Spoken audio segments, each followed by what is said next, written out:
नमस्ते दोस्तों। आज हम खेती किसानी की दुनिया के एक ऐसे गेम चेंजर के बारे में बात करने वाले हैं जो खेती के पूरे अर्थशास्त्र को बहुत तेजी से बदल रहा है। आज का हमारा फोकस ताइवान की एक बेहद मशहूर और मुनाफे वाली पपीते की किस्म पर है। हम बात कर रहे हैं एक ऐसे हाइब्रिड पपीते की जिसने पैदावार और क्वालिटी दोनों के ही नए रिकॉर्ड बना दिए हैं। इसे आज के समय का एक बेहद स्मार्ट कृषि निवेश माना जा रहा है।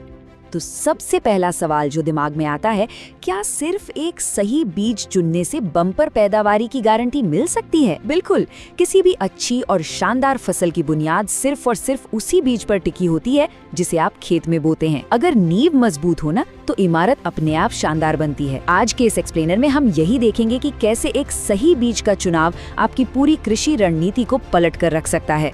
आज की इस चर्चा में हम इन 5 अहम पहलुओं को कवर करेंगे।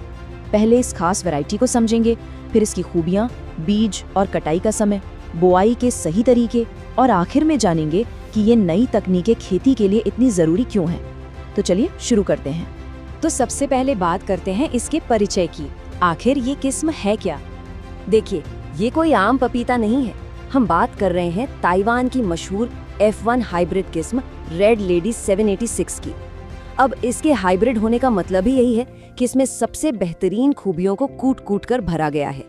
मुख्य रूप से ये 3 चीजों के लिए जानी जाती है। पहला, इसकी जबरदस्त पैदावार, दूसरा, इसका बहुत जल्दी फल देना, और तीसरा, इसके फल के अंदर का वो एकदम मीठा और लाल गूदा जिसकी बाजार में हमेशा भारी डिमांड रहती है। अब जरा इसके पौधे और फलों की कुछ खासियतों पर नजर डालते हैं। अब देखिए, ये इतना खास क्यों है। इसके हर एक फल का वजन करीब 1.5 से 2.25 किलो तक होता है। बाजार के हिसाब से एकदम प्रीमियम साइज। और सबसे कमाल की बात क्या है, इसका पौधा छोटे कद का होता है। मतलब मुश्किल से 1.5-2 मीटर की ऊंचाई पर ही ये फल देना शुरू कर देता है।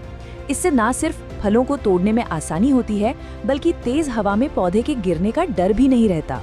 और हाँ, ये वायरस और फंगस से लड़ने में भी माहिर है, तो दवाइयों का खर्च और फसल खराब होने की टेंशन भी काफी कम हो जाती है। चलिए अब थोड़ा गणित समझते हैं। बीज और कटाई के समय की बात करते हैं। क्या आप यकीन करेंगे कि सिर्फ 10 ग्राम के एक छोटे से बीज के पैकेट में लगभग 550 से 600 बीज आते हैं?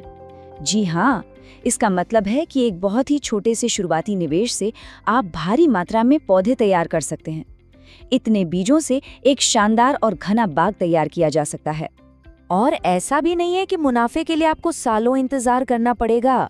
बुआई से लेकर कटाई तक का पूरा सफर करीब 300 दिनों में पूरा हो जाता है। मतलब 1 साल से भी कम समय में आपकी फसल कटाई के लिए पूरी तरह तैयार है।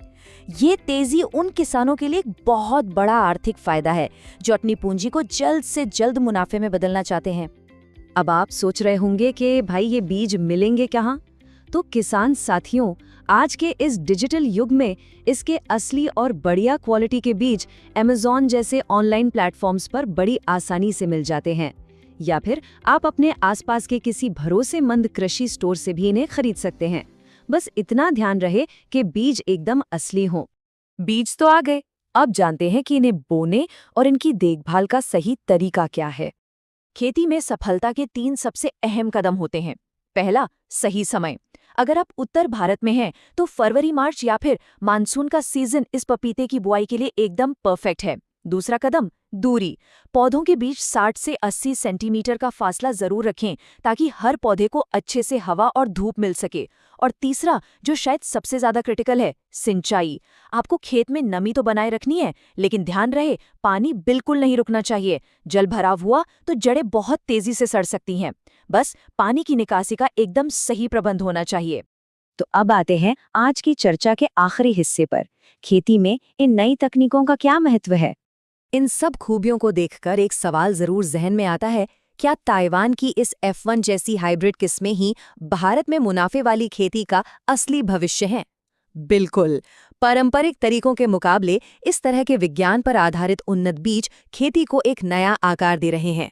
ये सिर्फ एक पपीता उगाने की बात नहीं है, ये इस बात का जीता जागता सबूत है कि आधुनिक तकनीक से खेती को कितना स्मार्ट और फायदेमंद बनाया जा सकता है। इस बारे में आप भी जरूर सोचिएगा। आज के इस एक्सप्लेनर में हमारे साथ जुड़ने के लिए आपका बहुत बहुत धन्यवाद।